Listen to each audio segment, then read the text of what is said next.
हमारे गुरु दादा भगवान गीता भगवान अम्मा जी को करोड़ों करोड़ों दंडवत प्रणाम है, करोड़ों करोड़ों हृदय से नमन है। अब हमारा 7वें अध्याय का 21वां श्लोक है। 3 श्लोक एक साथ पढ़ जाते हैं। जो जो सकाम भक्त जिस जिस देवता के स्वरूप को श्रद्धा से पूजना चाहता है, उस भक्त की श्रद्धा को मैं उसी देवता के प्रति स्थिर करता हूँ। वह उस श्रद्धा से युक्त होकर उस देवता का पूजन करता है और उस देवता से मेरे द्वारा ही विधान किए हुए उन इच्छित भोगों को निसंदेह प्राप्त करता है। ऊपर वाला 21, 22वां श्लोक 23वां श्लोक है।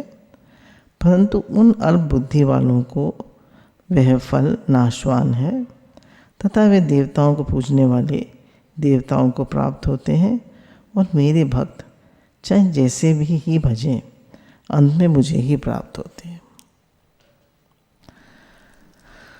अब भगवान कह रहे हैं कि जो जो भक्त जैसे जैसे श्रद्धा से जिसका पूजन करता है वह उसी को प्राप्त होता है। मैं भगवान कह रहे हैं मैं उसकी श्रद्धा उसी देवता में दृढ़ कर देता हूँ। अब बताया कि हमारे यहाँ 33 करोड़ देवी देवता हैं और हमने मेन जो देवता हैं 5 तो गुरुजी ने बताया कि 5 तो मेन भगवान है, जैसे सूर्य भगवान, गणेश भगवान और विष्णु भगवान, देवी शक्ति और शिव भगवान। तो ये 5 भगवान मेन है। अब बाकी सब जो हैं वो देवता हैं, जैसे ब्रह्मा जी, हनुमान जी, इंद्र, वायु देवता, जल देवता, अग्नि देवता, शनि देवता। शनि देवता की कितनी पूजा हो रही है आजकल, जगह जगह शनि मंदिर बने हुए हैं। राहु केतु, है ना, कितने आजकल राहु केतु की कितनी पूजा हो रही है, उनके मंत्र भी कर रहे हैं। शेषनाग, कुबेर, धन के देवता धनवंतरी, लक्ष्मी जी की कितनी पूजा होती है। सरस्वती, भैरव जी, पार्वती, गुरु बृहस्पति, भाग्य के देवता। ऐसे करके बहुत सारे देवी देवता हैं। तो भगवान कह रहे हैं कि जो जिस जिस देवता को श्रद्धा से पूजना चाहता है उसकी श्रद्धा में देवता में स्थिर कर देता हूँ। अब मेन बात इसमें क्या है कि जो जिसकी पूजा करता है, देवता की पूजा क्यों करते हैं? सकाम भाव से, है ना, सकाम भाव से। तो भगवान कह रहे हैं जो जो जिस देवता की पूजा करेगा मैं उसकी श्रद्धा उसमें दृढ़ कर दूंगा। कि भैया जाओ, जैसे उसने कोई काम ना करी, जैसे कोई बच्चा है उसने कहा कि भैया मेरे अब एग्ज़ाम्स के आजकल दिन चल रहे हैं कि मैं इसमें पास हो जाऊं और मेरे अच्छे नंबर आ जाए, मैं मेडिकल में सेलेक्ट हो जाऊं, इंजीनियरिंग में सेलेक्ट हो जाऊं, या किसी एंट्रेंस एग्ज़ाम को दे रहा है मैं उसमें सेलेक्ट हो जाऊं। और उसने हनुमान जी की पूजा करी या शनि देवता की पूजा करी या सरस्वती जी की पूजा करी और उसका वो काम पूरा हो गया। तो उसकी श्रद्धा किसमें दृढ़ हो गई? उसी देवता में। तो भगवान कह रहे हैं कि मैं ही उसकी श्रद्धा उस देवता में दृढ़ कर देता हूँ। अब इसमें मेन क्या है? एक तो ये है कि कामना। अब गुरुजी कहते हैं भाई कामना भगवान से नहीं करोगे तो किससे करोगे? भगवान ने कहा भाई 4 प्रकार के मेरे भक्त हैं, आर्त, अर्थार्थी, जिज्ञासु और ज्ञानी। तो अपन वो मुझसे ही मांगते हैं और किसी से नहीं मांगते। अब ये लोग देवी देवता से मांग रहे हैं, तो भगवान कह रहे हैं देवी देवता से भी मांग रहे हो तो ये मानो कि देवी देवता मुझसे अलग नहीं है, वो मेरे ही रूप है। तो तुम्हें कोई दिक्कत नहीं है। अब हम माने भाई हनुमान जी जो हैं वो राम जी के भक्त हैं। आजकल देखिए राम जी के मंदिर तो बहुत कम मिलेंगे, जगह जगह हनुमान जी के मंदिर मिलेंगे और हनुमान जी के बहुत भक्त हैं। हनुमान चालीसा कितनी पॉपुलर है, तो हनुमान जी को लोग बहुत पूजते हैं। तो हनुमान जी भी देवता हैं, पर अगर हम माने कि वो भगवान से अलग नहीं है, वो भगवान के ही भगवान के ही से ही है, तो कोई दिक्कत नहीं है। पर जब हम उनको अलग मान लेते हैं भगवान से और कोई ना कोई कामना कर लेते हैं। तो भगवान कह रहे हैं हमें फिर भगवान नहीं मिलते, हम अपनी कामना के चक्कर में ही फंस जाते हैं। तो भगवान ने कहा कि जिस जिस देवता को तुम भजोगे तो तुम्हारी श्रद्धा में उसी में दृढ़ कर दूंगा। और श्रद्धा किस में दृढ़ होनी चाहिए? भगवान में। जैसे हम लोग विष्णु भगवान को पूजते हैं, विष्णु भगवान मतलब राम, कृष्ण, तो विष्णु भगवान के 2 अवतार हैं, और या फिर शिव जी, वो भगवान में आते। तो इनको हम अगर हम पूजते हैं तो ये सब एक है, ये सब एक है। तो ये अलग अलग नहीं है, शिव अलग नहीं है, कृष्ण अलग नहीं है, राम अलग नहीं है, सब एक है। उनके नाम अलग अलग है। जैसे एक ही कुर्ता सबको फिट नहीं आता, तो सबकी चॉइस के अकॉर्डिंग, मान्यता के अकॉर्डिंग भगवान ने अलग अलग रूप बना दिए। जैसे पहले बताते थे कि एक ही जो एक्टर है वो अनेक रूप धारण कर लेता है, तो ऐसी एक ही भगवान है, उनके अनेक रूप है। पर भगवान कह रहे हैं कि जो जो सकाम भक्त जिस जिस देवता के स्वरूप को श्रद्धा से पूजता है, उस भक्त की श्रद्धा को मैं उस देवता के प्रति स्थिर कर देता हूँ। अब उसका सिलेक्शन हो गया बच्चे का। ये हमने सोचा था भाई हमारा ये बिज़नेस है, इसमें हम पैसा डाल रहे हैं, ये अब सक्सेसफुल हो गया तो भगवान जी इतना बड़ा भंडारा करेंगे या ये करेंगे या आपका हवन कराएंगे या आपकी पूजा कराएंगे, तो उसी में श्रद्धा धारण कर देते हैं। जैसे साउथ में लोग तिरुपति बालाजी को बहुत मानते हैं। तो जैसे मुझे याद है कि हमारे फादर जो थे तो उनका ट्रैक्टर का बिजनेस था, तो उन्होंने कहा था इस साल अगर मेरे 100 ट्रैक्टर बिक जाएंगे तो हम तिरुपति बालाजी जाएंगे, और वो गए क्योंकि उनकी कामना पूरी हो गई। तो या फिर भाई हमारी लड़की की शादी हो जाएगी, ठीक ठाक सब हो जाएगा तो हम वैष्णो देवी जाएंगे। ऐसे लोग बहुत कुछ ना कुछ मतलब अपने मन में कोई ना कोई कामना कर लेते हैं। तो भगवान कह रहे हैं मैं श्रद्धा उनकी वहीं दृढ़ करा देता हूँ। वह पुरुष उस श्रद्धा से युक्त होकर उस देवता का पूजन करता है, उस देवता से मेरे द्वारा ही विधान किए हुए निश्चित भोगों को निसंदेह प्राप्त करता है। अब भगवान कह रहे हैं देता तो मैं ही हूँ, है ना, पर वो सोचता है कि नहीं मुझे तो वैष्णो माता दे रही है, मुझे तो हनुमान जी दे रहे हैं, मुझे तो देवी जी दे रही हैं। हम लोग जब स्टूडेंट एज में थे तो उनकी पूजा करते थे, वो संतोषी माता का व्रत रखते थे, हर शुक्रवार को रखते थे। सब लोग कहते भाई सब बच्चे रखते थे तो हम भी रख लेते थे, भाई उससे गुड़ चना ही खाने को मिलता था। तो कहते हैं मतलब भगवान कह रहे हैं कि उस देवता में मैं उसकी श्रद्धा दृढ़ कर देता हूँ। भाई ये देवता मेन है, तो क्या इन सब से क्या होता है कि हम भगवान से दूर हो जाते हैं। क्योंकि भगवान आगे कह रहे हैं परंतु उन अल्प बुद्धि वालों को वह फल नाशवान है तथा वे देवताओं को पूजने वाले देवताओं को ही प्राप्त होते हैं। अब वो देवता को पूजने वाले किसको प्राप्त होंगे? देवताओं को प्राप्त होंगे। और मुझे पूजने वाले मुझे ही प्राप्त होते हैं। अब हम भगवान कृष्ण को पूजते हैं, राम को पूजते हैं, तो हम उन्हीं को प्राप्त होंगे। और अगर हम देवी देवता को पूजते हैं, पर अगर देवी देवता को पूज रहे हैं तो ये माने भगवान का ही रूप है, तो कोई दिक्कत नहीं है। और उन्हें पूज रहे हैं तो कोई कामना से ना पूजे।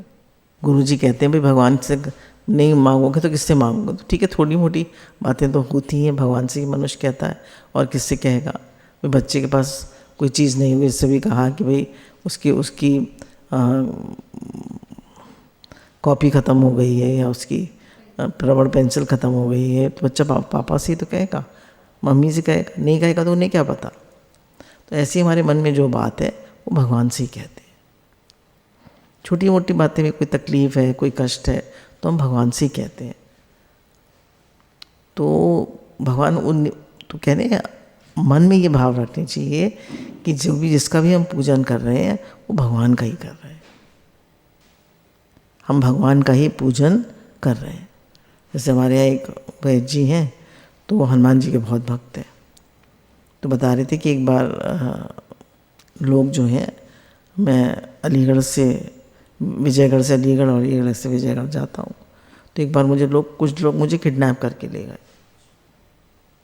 तो मुझे कोई डर नहीं लगा, मैंने तो हनुमान जी को पुकारा, तो पता नहीं कैसे पुलिस को पता चल गया, और थोड़ी देर में वो लोग पुलिस आ गई और वो लोग भाग गए सब, और मैं पुलिस की गाड़ी में बैठ के आ गया।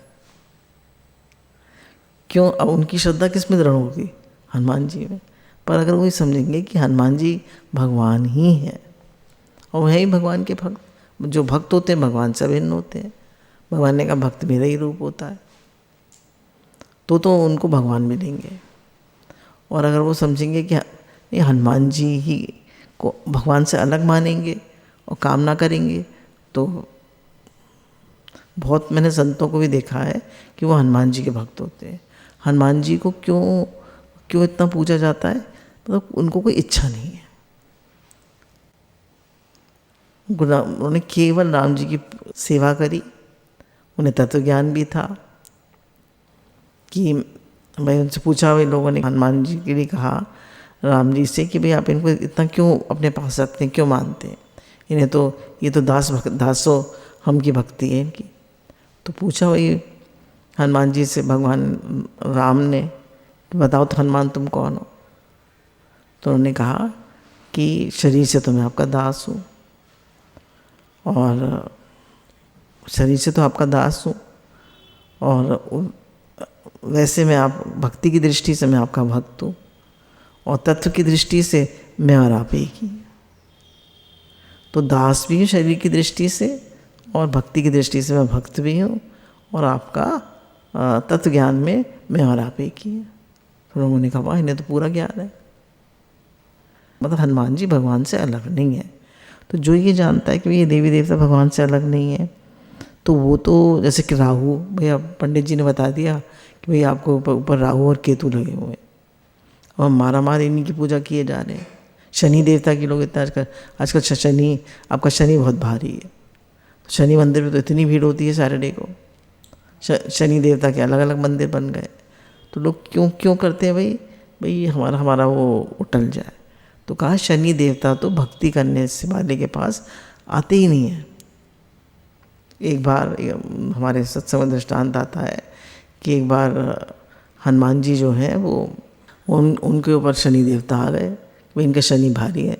तो हनुमान जी ने कहा कि मतलब वो उनको आने ही नहीं दिया, तो उनके सर पे चढ़ गए, मतलब कंधों में बैठ गए आके। हनुमान जी भगवान के प्रेम में इतना नाचे, और इतने बलवान हैं कि वो तो गिर पड़े। तो बोले भैया मैं तुम्हारे ऊपर कभी नहीं आऊँगा। तो बोले अच्छा, तो फिर आप मुझे एक वर देते हुए जाइए। बोले क्या वर मांगते हो? कि जो मेरी भक्ति करेगा उस पर शनि महाराज नहीं आएंगे। तो भले ही आपका शनि भारी हो, भले ही आपका राहु भारी हो, भले ही आपका केतु भारी हो, पर इन देवताओं को ना पूछ कर आप भगवान को पूछिए। जैसे एक बार जन्मपत्री किसी कारण से दिखाई होगी, तो उन्होंने बताया आपका राहु और केतु बहुत भारी चल रहा है, केतु खासकर से। अब केतु जो है शरीर के कष्ट देता है। तो बोले क्योंकि आप नाम जप करती हैं और निरंतर करती हैं और नियम से करती हैं, तो केतु आपको ज़्यादा कष्ट नहीं दे पाएगा। समझ रहे हैं? तो उन देवताओं को पूछने के बजाय आप भगवान को पूजिए। तो भगवान को पूजने से क्या होता है, हम उन देवता के चक्कर में नहीं पड़ते। भाई अब केतु भारी है तो उनकी पूजा करो, अब ये कराओ, ये कराओ, ये कराओ, और भगवान का भजन आप कर रहे हैं, तो वो जो ग्रहों के इफेक्ट हैं वो सब कम हो जाते हैं, बहुत कम हो जाते हैं। और अगर आप भगवान की पूजा नहीं करते हैं, आप नाम जप करते रहिए, सारे ग्रहों के इफेक्ट कम हो जाएंगे। अब भगवान को पूछते रहिए, भगवान को याद करते रहिए, भगवान से प्रेम बढ़ाते चलिए। जैसे गुरु ने कहा हे नाथ मैं आपको भूलूँ नहीं, हे नाथ मैं आपका हूँ आप मेरे हैं। आप भगवान को पूछते रहिए तो ग्रहों के इफेक्ट कम हो जाएंगे। आप इन्हीं देवताओं को पूछते रहेंगे तो फिर आपकी श्रद्धा इन्हीं के चक्कर में पड़े रहेंगे कि अब राहु की दशा आ गई, अब केतु की दशा आ गई, अब शनि की दशा आ गई, अब क्या करें। अब भगवान कह रहे हैं जो मेरे में श्रद्धा रखते हैं, अपना कल्याण करना चाहते हैं, उनकी श्रद्धा को मैं अपने प्रति दृढ़ कैसे नहीं करूँगा, अर्थात अवश्य करूँगा, कारण कि मैं प्राणी मात का सुहृद हूँ। भगवान कह रहे हैं कि जो उन्होंने देवताओं में लगते हैं तो उनका कल्याण नहीं होता, परंतु जो मेरे में लगते हैं तो उनका कल्याण हो जाता है। पर भगवान कह रहे हैं कि सबको मैं अपने में स्थिर नहीं लगा सकता, कि मैं सबको स्वतंत्रता देता हूँ, सबको स्वतंत्रता देता हूँ कि भैया जैसे तुम्हें करना है वैसे करो। क्यों? क्योंकि उन्होंने कहा दुनिया में सभी स्वार्थी हैं। स्वार्थी कैसे हैं? कि सब मुझे पूजे, सब मेरा सम्मान करें। हर व्यक्ति यही सोचता है कि भैया मुझे पूजा जाए, मेरा सम्मान हो, मेरी रिस्पेक्ट हो। तो भगवान कह रहे हैं कि हम जगह अगर ये चाहते हैं कि मेरा सम्मान हो, मुझे पूजा जाए, मेरी चले, तो इसका मतलब हमें कोई कमी है। तभी तो हम दूसरों से सम्मान चाहते हैं।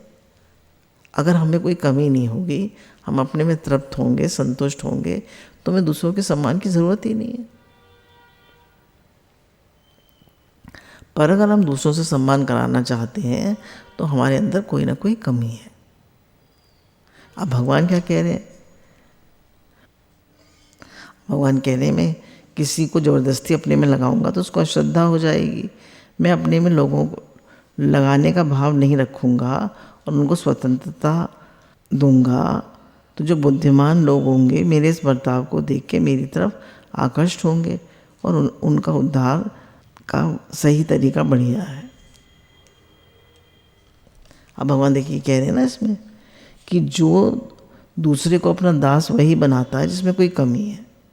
भगवान में कोई कमी नहीं है, इसलिए वो अपनी तरफ किसी को अपना दास अधीन कैसे बना सकते। परंतु कोई उनका दास बनना चाहे तो वे मना नहीं करते, दयापूर्वक उस दास को स्वीकार कर लेते। ये उनकी विशेष उदारता है। पर जब हमें कोई कमी होती है तभी हम दूसरों से मान चाहते हैं।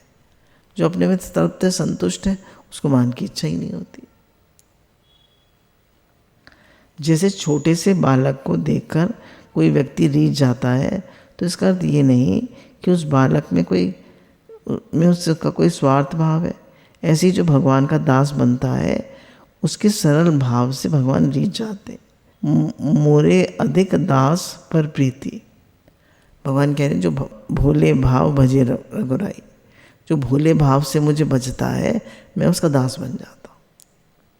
कितने सरल सरल भक्तों के भगवान पीछे पीछे घूमते हैं। ये कथा आती है ना कि एक व्यक्ति जो था वो मंदिर के पीछे झाड़ू लगाया करता था, पर शूद्र जाति का था, पर रोज मंदिर की सीढ़ियों तक ही बेचारा जा पाता था। भगवान की मूर्ति को दूर से ही देखता रहता था, श्री विग्रह को, और उसकी इतनी श्रद्धा और कि भगवान की सेवा कर रहा हूँ, भगवान की सेवा कर रहा हूँ, और बड़े भाव से झाड़ू लगाया करता था। तो रोज उसको इच्छा होती थी कि काश मुझे भी भगवान के दर्शन हो जाए। अब कैसे मंदिर में तो घुस ही नहीं सकता था क्योंकि शूद्र जाति का था, तो सीढ़ियों से ही भगवान को देखा करता था।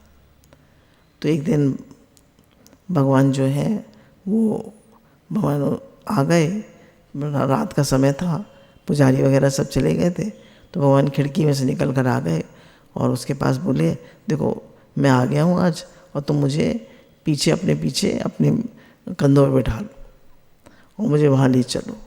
स्वामी जी ने मुझे दाल बाटी खाने को बुलाया है, मेरा दाल बाटी खाने का मन था तो उन्होंने मुझे दाल बाटी खाने को बुलाया। तो उसके कंधों पे चढ़ के चले गए, तो पहुँच गए स्वामी जी के पास। मैं तो आ गया। स्वामी जी बोले आ तो गए, पर आए कैसे हो? बोले उस भंगी के साथ आया। वो तो बड़े गुस्सा हो गए।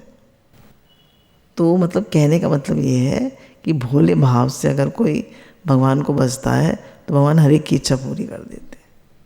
वो आप लोगों को सुनाया था ना, वो गोपी रोज जाती थी और माखन दिखाती थी भगवान को, देखो मैंने आपके लिए रोज माखन निकाला है, आप मेरे घर आना।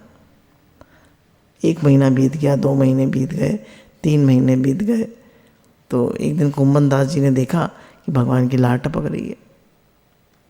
तो उन्होंने कहा भाई जय जय, ये लार कैसे टपक रही है?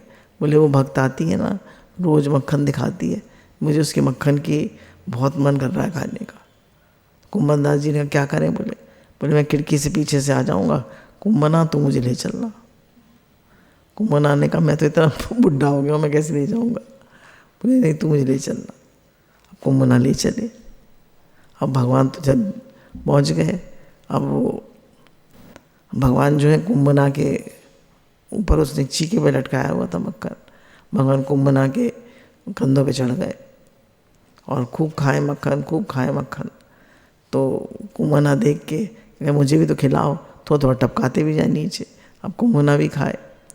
तो फिर उन्होंने कहा जय जय, कुम्भन ने कहा जय जय तुम्हारी धोती खिसक रही है। तो भगवान ने चार हाथ बना लिए, दो से धोती पकड़ ली और दो से मक्खन खाने लगे।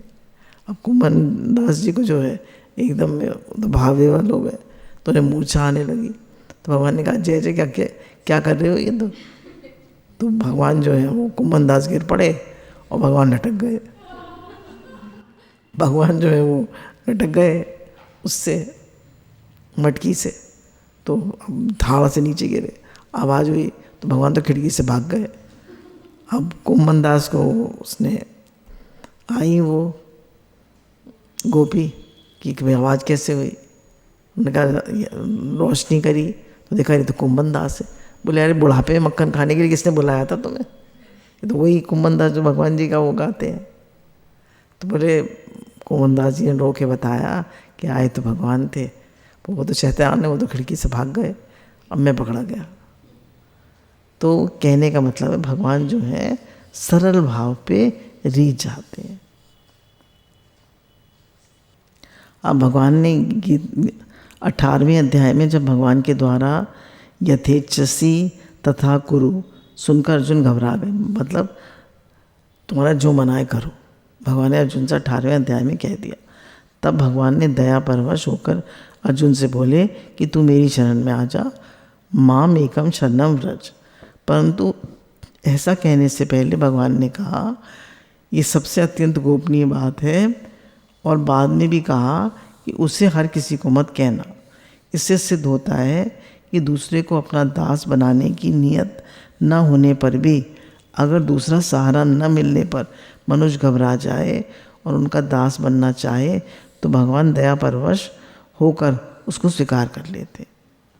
तात्पर्य ये हुआ जो किसी देवता पर श्रद्धा रखता है उसकी श्रद्धा को भगवान उस देवता में दृढ़ कर देते हैं, और जो भगवान में श्रद्धा रखता है उसकी श्रद्धा को भगवान अपने में दृढ़ कर देते हैं। इसमें संदेह ही क्या है?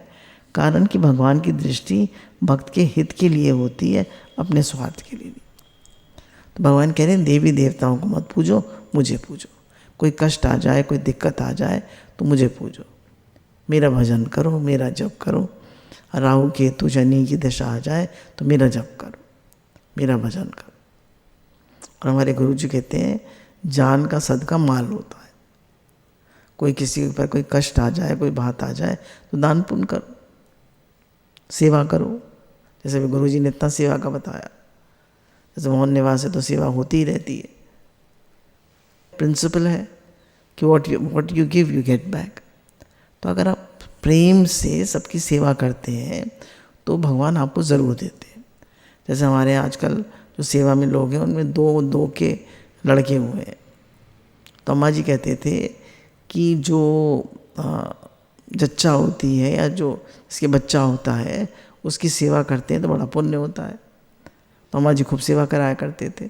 अगर गाय के बच्चा होता था तो उसकी सेवा कराते थे, और अगर डॉगी जो होती है उसके बच्चा होता था तो उसकी भी सेवा कराते थे। और अब कोई ह्यूमन के बच्चा हमारे यहाँ सेवा में है, उसके बच्चा हो रहा है तो उसको दूध भी दे देते हैं, उसको लड्डू भी बनवा के दे देते हैं, उसको घी भी दे देते हैं। तो अम्मा जी ने सिखाया है। तो सेवा करने से क्या होता है, आपके जीवन में पुण्य बनते हैं।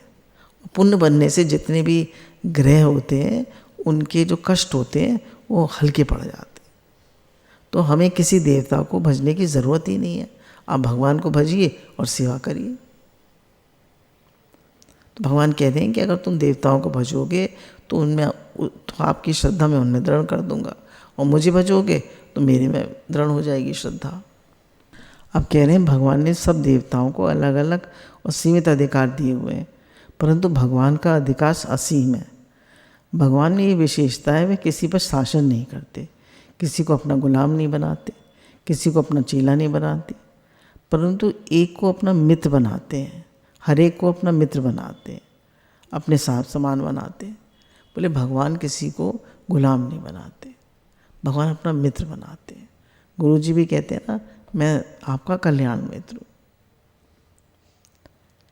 जैसे एग्जाम्पल दिया है, जैसे निषाद राज सिद्ध भक्त था, विभीषण साधक था, सुग्रीव विषयी था, पर भगवान श्री राम ने तीनों को अपना सखा बनाया, सेवक किसी को नहीं बनाया। अर्जुन को भी सखा बनाया। तो कह रहे हैं भगवान जो है आप समान बनाते हैं। सब मम प्रिय सब मम उपजाए, सब मेरा ही अपना रूप है, वासुदेव सर्वम। तो भगवान अपने समान बनाते हैं, किसी को दास नहीं बनाते, किसी को तो भगवान को जब हम पूजते हैं तो भगवान अपने से मिलाकर एक कर देते। हम भगवान से प्रेम करें तो, उन्हें अपना माने तो, उनका पूजन करें तो, मेन बात यह है कि मन में हम भगवान को चाहें, चीज़ों को ना चाहें, है ना। भगवान को चाहें, चीज़ों को ना चाहें। ये विशेषता देवताओं आदि किसी में भी नहीं है, इसलिए वेदों में भगवान को जीव का सखा ही बताया गया है। वेदों में भी जीव को भगवान का सखा ही बताया गया है। अब भगवान ने ये कह दिया, परंतु अल्प बुद्धि वाले जो लोग देवताओं को पूछते हैं तो उनको नाशवान फल ही मिलता है, और वे मेरे भक्त चाहें जैसे मुझे भजें, अंत में वे मुझे ही प्राप्त होते हैं। अब इसमें विशेष बात में कह रहे हैं, इस श्लोक में सब कुछ भगवत स्वरूप ही है, भगवान का विधान ही भगवत स्वरूप है। ऐसा होते हुए भगवान से भिन्न संसार की सत्ता मानना और अपनी कामना रखना, ये दोनों पतन के कारण। कह रहे सब कुछ भगवान ही बन गए और सब कुछ भगवान ही है, और जो कुछ हो रहा है वो भगवान का ही विधान है ना। जो कुछ हमारे साथ हो रहा है भगवान का ही विधान। अगर अपनी कामना का नाश हो जाए तो मेन क्या है, हमें संसार भगवत स्वरूप क्यों नहीं दिखता? क्योंकि हमारी कोई ना कोई कामना है। अगर हमारी कामना का नाश हो जाए तो संसार भगवत स्वरूप दिखने लगेगा। यदि संसार भगवत स्वरूप दिखने लग जाए तो कामना मिट जाएगी। कह रहे हैं अगर संसार भगवत स्वरूप दिखने लग जाए तो हमारी कामना मिट जाएगी, फिर मात्र क्रियाओं द्वारा भगवान की सेवा होने लग जाएगी। अगर संसार भगवत स्वरूप दिखना और कामना का नाश दोनों एक साथ हो जाए तो फिर कहना ही क्या। और इसमें यहाँ भगवान ये कह रहे हैं कि अगर तुम कोई कामना नहीं करोगे और केवल सेवा करोगे और मुझे मेरा जप करोगे तो तुम्हें संसार भगवत स्वरूप दिखने लगेगा। तुम्हें ये पक्का हो जाएगा कि है ही भगवान, जैसे हनुमान जी को पक्का हो गया। अब परिशिष्ट भाव में कह रहे हैं देवताओं की उपासना करने वाले तो अधिक से अधिक देवताओं के पुनरावृत्ति लोकों में ही जा सकते हैं, पर भगवान की उपासना करने वालों को भगवान प्राप्त होते हैं। हाँ, अगर साधक देवताओं में भगवत बुद्धि हो अथवा अपने में निष्काम भाव हो, कह रहे हैं अगर उसमें निष्काम भाव हो, अगर देवताओं का ही पूजन करता है और देवताओं में भगवत बुद्धि हो और निष्काम भाव हो तो उसका उद्धार हो जाएगा। माने हनुमान जी का भक्त है पर उसकी हनुमान जी में भगवत बुद्धि है और निष्काम भाव है, भगवान कह रहे हैं मुझे ही प्राप्त हो जाएगा। देवताओं की उपासना में दोष ये है कि उसका फल अंत वाला अर्थात नाशवान होता है, क्योंकि देवता खुद भी सीमित हैं और सीमित अधिकार वाले हैं। अतः जो भगवान को छोड़कर अन्य देवताओं की उपासना करते हैं वे अल्प बुद्धि वाले हैं। यदि वे अल्प बुद्धि वाले न होते तो नाशवान फल देने वाले देवताओं की उपासना क्यों करते, भगवान की उपासना करते अथवा देवताओं में भगवत बुद्धि करते। भगवान की उपासना तो बड़ी सुगम है, उसमें विधि नियम परिश्रम की ज़रूरत ही नहीं, उसमें तो केवल भाव की प्रधानता है। कह रहे देवताओं की उपासना में तो बहुत सारी चीज़ें हैं, जैसे आपको मानिए पुत्रेष्टि यज्ञ करना है, तो उसमें बहुत सारे विधि विधान, बहुत सारे विधि निषेध है। पर आपको भगवान को पूजना है तो कोई विधि निषेध नहीं है। तो भगवान कह रहे हैं मेरी उपासना में तो कोई भी क्रिया विधि नहीं है, उसमें तो केवल भाव है, प्रेम है। तो मेरी उपासना सबसे सरल है और देवताओं की उपासना बहुत कठिन है। मनुष्य को संसार की कितनी ही विद्याओं का, कला कौशल आदि का ज्ञान हो जाए, वह भी अल्प मेधा है। बोले कितना भी पढ़ लिख लो, कितना भी म्यूज़िक सीख लो, कितना भी होशियार बन जाओ, पर तुम अल्प मेधा ही बनोगे। वह ज्ञान वास्तव में अज्ञान को दृढ़ करने वाला है, परंतु जिसने भगवान को जान लिया उसको किसी संसारिक विद्या, कला कौशल आदि का ज्ञान न होने पर भी सर्वविद, सब कुछ जानने वाला है, ऐसा हो जाता है। जिसने भगवान को जान लिया उसने सब कुछ जान लिया, और जिसने भगवान को नहीं जाना उसने कुछ नहीं जाना। तो इसलिए भगवान कह रहे हैं कि देवताओं को मत पूजो, मुझे पूजो। और अगर देवताओं को पूज रहे हो तो मेरा ही स्वरूप समझो, और मेरे को पूजना, जो मुझे नहीं पूजते हैं, देवताओं को पूजते हैं, उनके वो अल्प बुद्धि वाले। क्योंकि बुद्धिमान होते तो मुझे पूछते। भाई अगर हमको गुरु जी तक पहुंचना है और हम गुरु जी के जो साधक हैं उन्हीं से दोस्ती करते रहें और गुरु जी से के पास ना जाएं, हम अल्प बुद्धि वाले हैं ना, हम सीधे गुरु जी के पास जाए ना। तो देवी देवता ऐसे कैसे हैं? जैसे साधक। से एग्जाम्पल ले रहे हैं, जैसे गुरु जी एग्जाम्पल लेते हैं ना, हमें सेठ जी से मिलना है, अब हम सेठ जी भाग गए हुए, तो उनके नौकर ने हमें क्या करा, आउट हाउस में बिठा दिया। हमने कहा हम सेठ जी के दोस्त हैं, पर जब तक सेठ जी हमें एक्सेप्ट नहीं करेंगे तब तक नौकर हमें क्या दे सकता है। ऐसे ही देवी देवताओं की पावर्स लिमिटेड हैं, उनकी शक्ति सीमित है और भगवान की शक्ति असीम है। भगवान सब कुछ दे सकते हैं और भगवान से प्रेम करेंगे तो जन्म मरण के चक्र से छूट जाएंगे और संपूर्ण आनंद शांति हमको प्राप्त हो जाएगी। गुरु भगवान के अनंत अनंत शुक्राना।